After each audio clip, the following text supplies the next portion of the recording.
Just don't take up all period. Well, go ahead and take no. So, anybody know better than I? You got to talk loud so that the remote people can hear. So we know the Taylor series, right? You have f of x naught, right, minus f prime of. Who's got to help me here? Yeah, you're right. X minus X naught. Oops.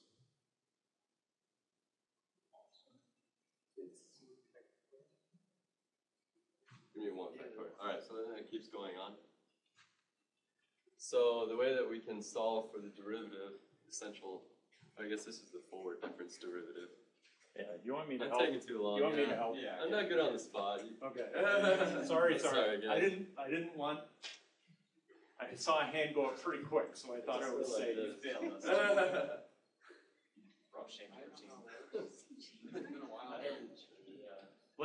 Let me take a cut at it, and if I fail, you can back me up.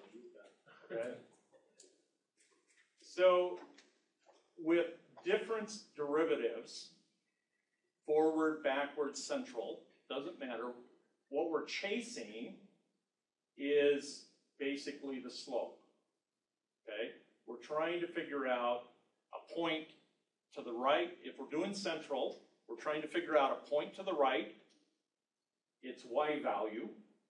A point to the left, its y value. Okay? So the height of this thing, we're trying to figure out the height. If we get 2 points that are one's left and one's right of the point that we know, okay, we can take those 2 points, subtract them, and get a little vector. Does that work? Yeah. So it gets a little vector. If we do that in the u direction, we get a little vector in the u direction, and then we can say, well, let's take a point kind of before and after in the v direction, subtract those 2 little points, get 2 little vectors, cross those 2 little vectors, and get a normal. So if we were looking for a point where we were going to, it was going to be the derivative with respect to u and do kind of a central difference thing, we would choose a point that is 0.501 and a point with the same v value. Okay, so we would choose 0.501, 0.375. So that would be 1 point. We would do a 0.499, comma 0.375 would be another point. If we calculated the spot on the surface at those 2 locations and subtracted them, what would we get? We would get a little vector. We'd get an x point, a y point, a z point in each of those. Subtracting them, we get a little vector that goes between those 2 locations. And that little vector is roughly in the u direction. We need to now come up and look at 0.500 and 0.376 and 0.500, 0.374. And what's that going to give us? 2 points on our surface, roughly apart from each other in the v direction. We subtract those 2 points and we get this little vector in the v direction, and we cross those 2 and normalize them, and what's it going to give us? A little unit vector, any place on the surface. So we can, by just not using this ugly, this thing doesn't go back, not using this ugly equation, I mean, that's what we're taught in our math classes, but then we run into a numerical class, and our numerical class says this is how the computer does things. We kind of forget that. Okay? So the computer is not, it's doing this top equation for calculating the points on the surface. It has to do that. But when it comes to doing normals and tangencies and things like that, it's using differencing methods. Does that make sense? So as long as I am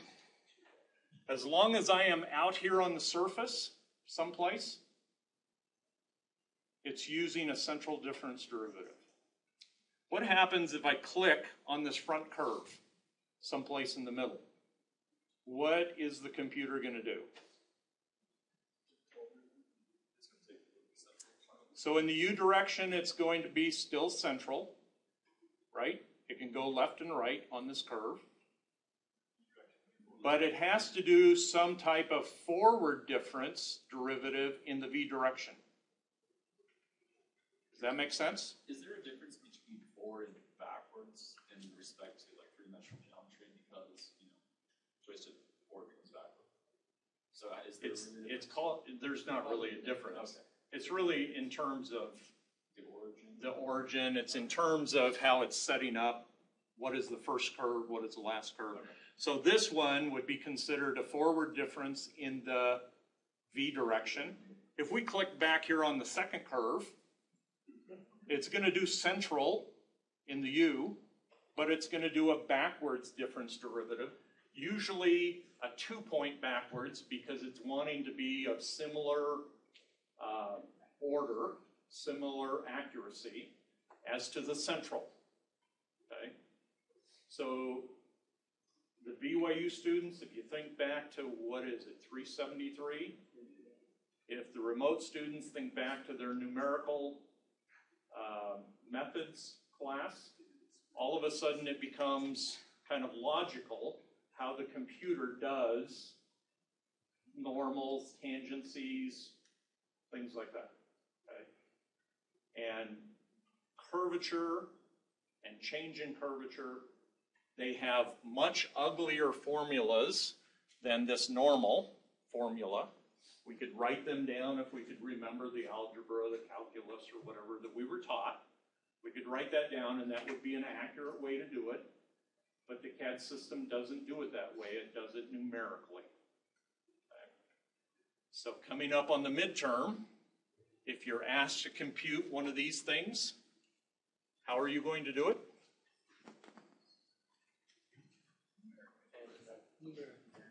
Numerically.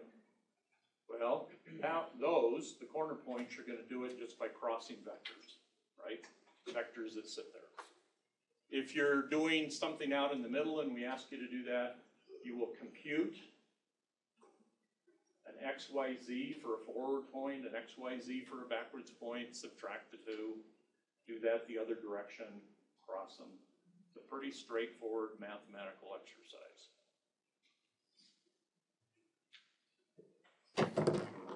I have a quick question about surfaces.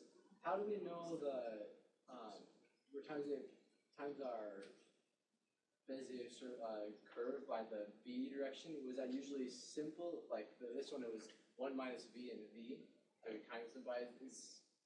How do we derive what we times them? Is that? Yeah, I don't know if that's a good question. So, that is a good question. So let's go back to, It's linear. let's go back to, that's a great question.